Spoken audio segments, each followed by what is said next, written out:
What's the secret to expanding an Arabic program at a secondary school and building a love of language learning among its students? My guest today may just hold the answers, because he's been doing that here in the United States at his school on the south side of Chicago, Illinois. Marhaba, and welcome to All Things Arabic with me, Ustaza Caroline. In this episode, we meet Ustaaz Fadi Abu Ghush, who's played a vital role in the creation, expansion, and enrichment of the world language curriculum at Lindblom Math and Science Academy. What he's managed to offer his students as part of their language journey is inspirational to say the least. And he has a lot of advice to share with both teachers and administrators. His passion for teaching Arabic is infectious, even if his introduction to becoming a language teacher is a little unconventional. So, let's meet Ustaaz Fadi.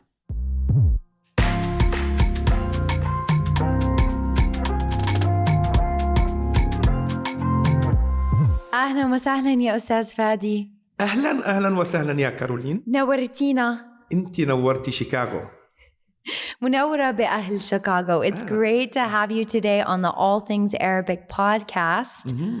We are so excited to learn more about how you became an Arabic teacher in the first place and just how you have grown one of the largest Arabic language programs on the high school level here in the United States at Lindblom Math and Science Academy.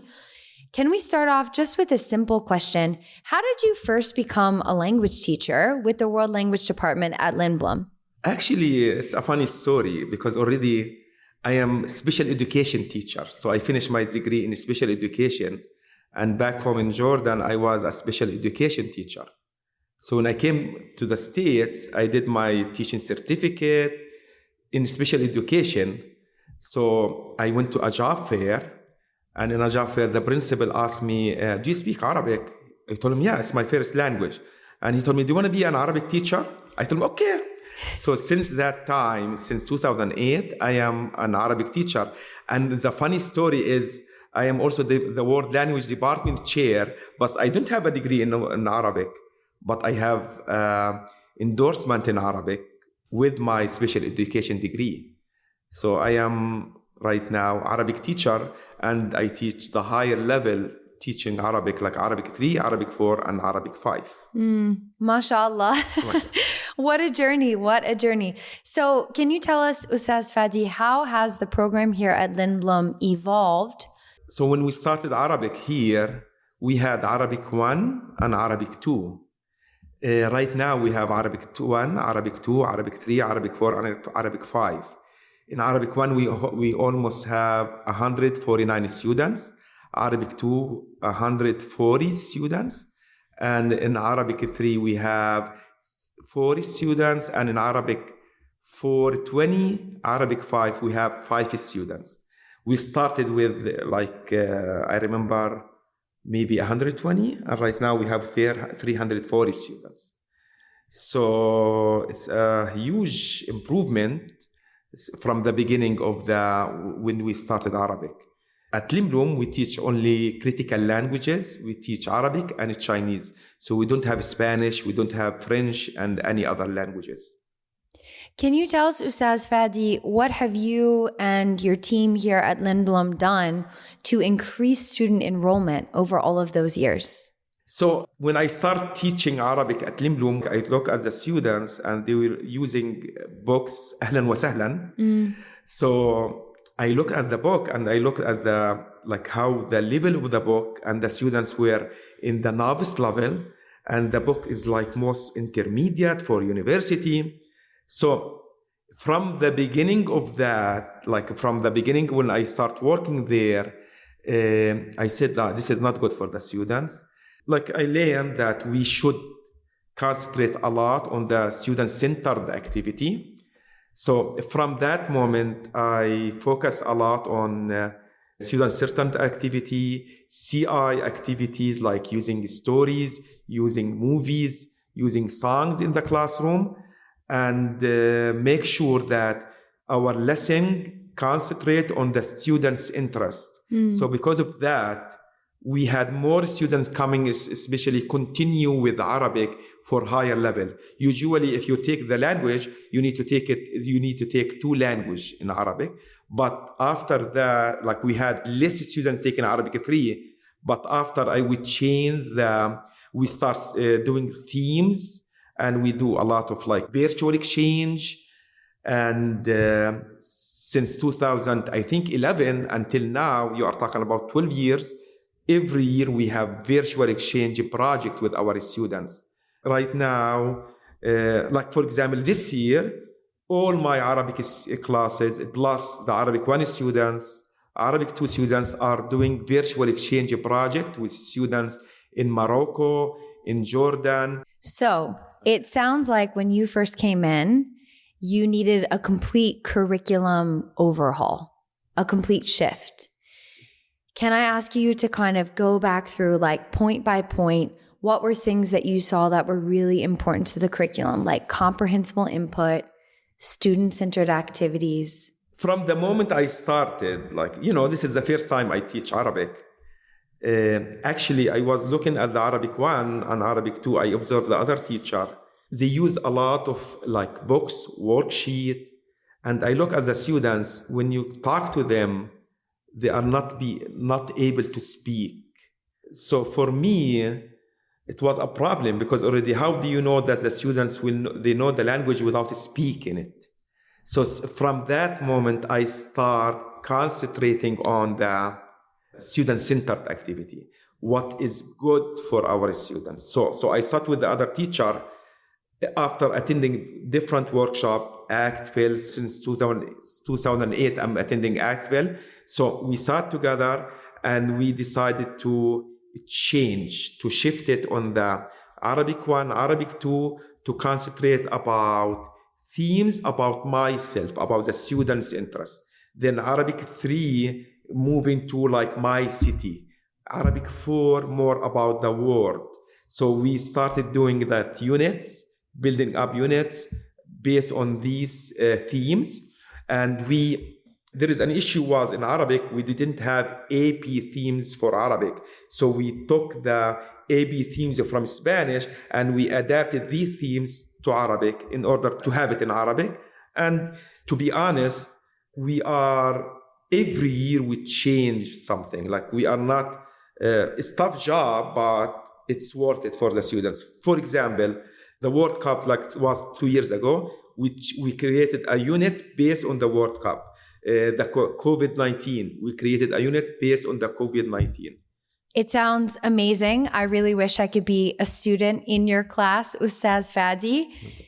Let me ask you this really important question, because you mentioned that you all started with Arabic 1 and 2, then you started looking to other languages, AP curricula, to develop Arabic 3 and 4 and 5, these advanced levels. From the time a student begins learning Arabic at Lindblom until they graduate from this high school, how do you foster their love and their curiosity for learning Arabic so that they complete more than just those 2 years of required language? This is a good question, actually. So we concentrate on, I have something, lead with culture, language will follow. So we concentrate a lot about culture activities. So since 2014 or 13, we start doing Arabic Cultural Day at Lindblom. And it is not just for the students of Lindblom. We invited a lot of schools around Lindblom in order to come to the Arabic Cultural Day, in order to encourage students from elementary to come to Lindblom in order to continue to study Arabic. And you are talking about 1,000 students will be at Lindblom, coming from all over the city to do language, to do a cultural activity, henna, dabke, and stuff like that. Ustaaz Fadi, it sounds like this event is so important to community outreach and to connecting to students and schools all across Chicago. Outside of this one big Arabic evening, what are other types of community engagement or projects that the students do to connect with the local community? Yeah, so we have open houses here. And usually in the open houses, when I start, usually the teacher will come, talk about the language, talk about the program. But when I start at Lindblom, the second year, third year, instead of me presenting about the language, I brought the students in order to talk to the parents who are coming or the students. So for example, I had an open house and 4 of my Arabic Honor Society students start presenting about Arabic, opportunity of Arabic. And this is because it's already coming from the student. This will encourage more students to take the language. The other thing, I do a lot, I'm good in social media. So whenever anything happen in the class, even like they will do like just dance, brain break, I will take a video of it and I will post it in Instagram or Twitter. Like I always share what we do in the Arabic class in order to other schools oh my God, this is fun. We have to come here to Lindblom.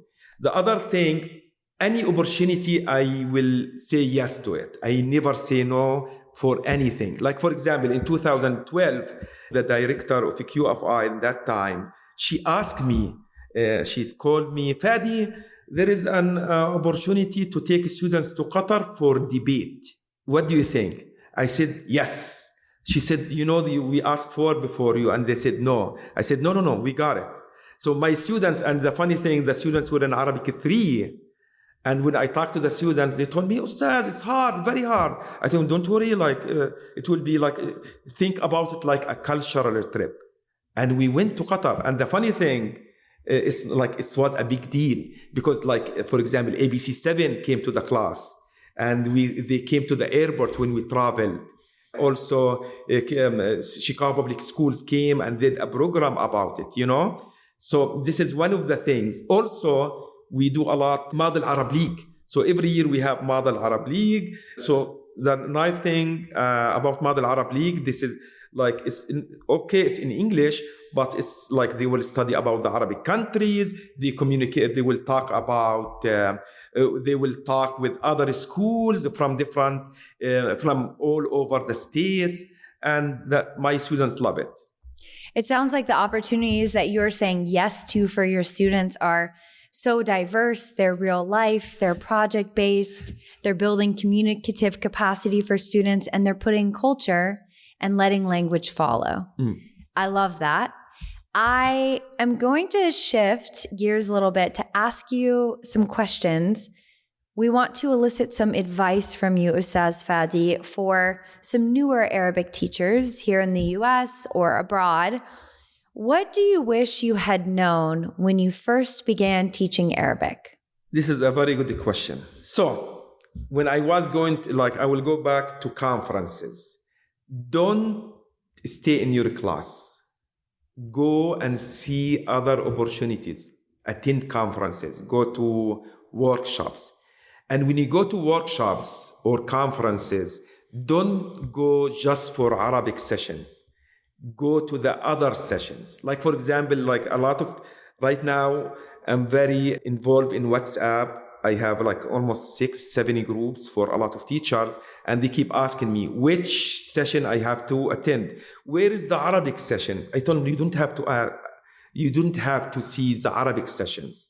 You can say Arabic session to encourage each other, but look for example, best of Central States session, best of Northeast session, best of, go look for the teacher of the year in Spanish, teacher of the year in France. In United States, French language are more developed languages. They have a lot of good teachers, a lot of strategies. So attend these sessions. This is one thing. The other thing, don't go home and that's it. You have to look for tweets about language. For example, most of my activities right now, I got it from something called Language Chat in Twitter. Mm-hmm. So for example, every Thursday from 7 to 8, I will be part of Language Chat discussion, and I will have a lot of activities. And the other thing, if you learn something, use it in the class. Don't leave it in your sheet of paper. Oh my God, I found this activity. Use it in the class. And concentrate a lot on the games, the brain breaks, This is very important for your students, and find ways for your students to love the language. It's not just teaching the language. Also, like for example, usually I connect with my students who graduated from high school.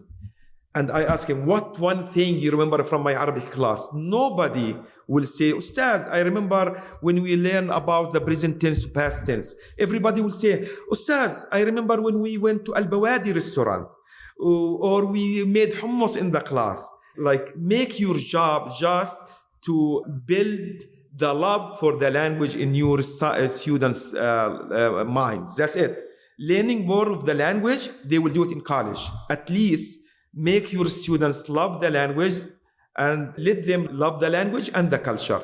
Take them field trips, do silly stuff in the class. Like last week I made hummus and the students made it in the class, and we made falafel once, and next week we are going to do something else. Make project that you do it in the class, like really related to the community, and let them go in the field trips, ask them to do project, talk to the people who speak the language, and stuff like that. Like, think of many things that you encourage the student to study, or to love the language. So I do have to ask you, how was their hummus? Actually, the hummus, it was the nice thing. It was very good. I love it. My mom keeps saying, it's difficult, Fadi, you cannot do it. But I did it in the class, and the students I bought with me containers for them, and everybody took with them to their houses. And the second week, I did it at home. So I did it for my daughter and my wife, and it was amazing. That's amazing advice for teachers of Arabic. For administrators in schools that maybe have an Arabic program and they really want to expand it, they want to enrich their program, they want to make it stronger. Do you have advice as the chair of the World Language Department for how to make your program stronger, how to grow it? So this is a good question. So I am right now in a fight between me and the admin for the last 6 years. Every year we'll have the same. We have to add Spanish. And I keep saying to them, no. And my reason why, because for some reason, if you have Spanish or French, a lot of students will go to these languages because they are easier. But I keep saying to the admin 2 things. Look how many schools they teach Spanish and French. And the other thing, imagine the students in their, when they graduate in their degree, they will have oh my God, Arabic. It's a huge deal. And also, another thing for the admin, you can talk to them and show them how many programs, how many things the students can do with Arabic. Like, for example, when we start the Arabic program over here, I contact CIEE. This is an organization who takes students overseas, and they came to our school. And since 2016 until now, every year we'll have 10 to 15 students traveling overseas. And our school will get almost $60,000 to $70,000 scholarships to travel overseas. The other thing is StarTalk, and StarTalk is just only for critical languages. So with the admin, I will encourage him to build a summer program based on StarTalk. So to apply for a grant in order to have StarTalk at school. The other things, any trips, I will go to the admin and ask him, okay, we should travel to Qatar. We should go to Jordan. We traveled 2 times to Jordan for the Arabic conference for youth. And I took 40 students 2 times. Also to Morocco, I took students 19 times. So to encourage your admin to have Arabic, you have to show them the opportunities that the student can do, or how many programs there is for Arabic students. Such great advice for any administrators listening in, or any Arabic teachers who really want to go and seek the support of their administration to expand their programs. Ustaaz Fadi, you are at the heart of teaching and learning Arabic here in the United States. What are your thoughts or your opinion on the future of Arabic language programs in the U.S.? Where do you see us growing? What's the vision? What's the impact for Arabic in the United States? So, inshallah, God willing. God willing, my dream is, first thing, we will have AB Arabic. This is very important right now. I know a lot of people will think about CIEE literacy. For me, AP is more important than CIEE literacy because a lot of university will not accept CIEE literacy. So a lot of times I will have a discussion with a lot of people, CIEE literacy. But I know some of my students who graduated here and they will have CIEE literacy. A lot of universities will not accept CIEE literacy. For me, my dream, or I think the future will have, if we have AP Arabic, it is a very good thing to expand the Arabic programs. Like, because already we will see right now, we have AP Chinese. So that we have more students studying Chinese than Arabic. And the reason why is because AP. I don't know why we don't have AP Arabic. So this is one thing. If we have AP Arabic, I think we will have more schools. They will have Arabic in their schools. The other thing, we need more, I think, if we have more teachers who has teaching certificate, and especially who students who are like teachers. For example, right now, 3 of my students continue minor in Arabic. I know in the future, they will become teachers in Arabic. For me, I think it's more important to have students who are studying Arabic as a second language to become teachers are more important than bringing teacher from the Arab world. They will understand the students more than the teachers who are coming from the Arab world, because already different culture and stuff like that. So I think Arabic will advance, or will have more schools having Arabic if we have more teachers graduate and get a certificate in teaching Arabic. And the last thing is to have AP Arabic in the future. Okay, so AP Arabic programs introduced. I don't know who we have to talk to make that happen, but I'm putting the call out there.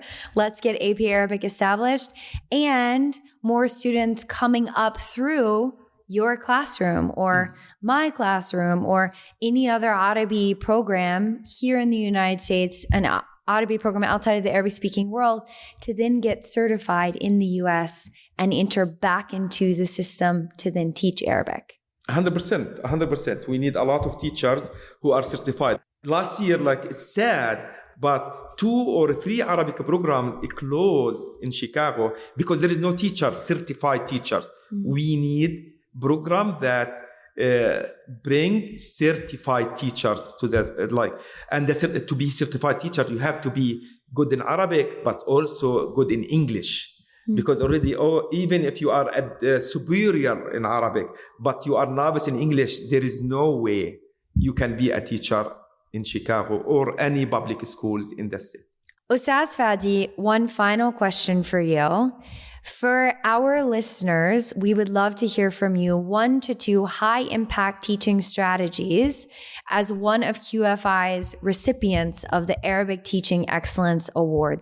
Okay, so my favorite 2 things is 1, find virtual exchange project. And this is very important in order to have the students use their language in real life situations, especially the interpersonal one. And don't do like virtual exchange cultural one. You have to include the language with it. And make sure to have Zoom meetings with the students overseas in order to do communication and stuff like that. The second thing is use a lot of CI activities, a lot of brain breaks in the class. It's okay to do brain breaks. It's okay to use sometimes English for brain breaks. Like, you cannot imagine how you switch the atmosphere in the class and how you build up communities in the class if you have a brain breaks activity every 20 or 30 minutes during the class. And by CI, you mean comprehensible input? Yes, comprehensible input. Yes, okay. Using photos and pictures, context. Yes, pictures, movies, movie talk, calendar talk, teaching proficiency through reading and storytelling, stories, everything. The students love it. Like, if you come to the class, you will see a lot of pictures in my classroom. And this is like for example, today, I don't know if I have time. Today, the assessment was for the students to create a story from 4 scenes and it was amazing, the result from the students. A lot of great practical advice and ideas for all of us to use in our classrooms, as well as for administrators to consider. Shukran jazilan to Ustaaz Fadi for sharing his experiences and journey as an Arabic teacher. It's wonderful to meet other teachers and glean inspiration from them. We're planning to keep doing that on this podcast, All Things Arabic, so tune in. And shukran jazilan to you for joining me, Ustaza Caroline, for this episode of All Things Arabic. This podcast was made possible by QFI, Qatar Foundation International, a US-based organization that helps make the teaching and learning of Arabic as accessible and professional as all other world languages. Subscribe, like, share this podcast. Please do let your colleagues and friends know about it. And head over to the QFI website to learn more about opportunities and resources available to language educators and students. And don't forget to join me again as we explore more issues related to the teaching and learning of Arabic in primary and secondary schools outside of the Arabic-speaking world. For now, ma'a salama.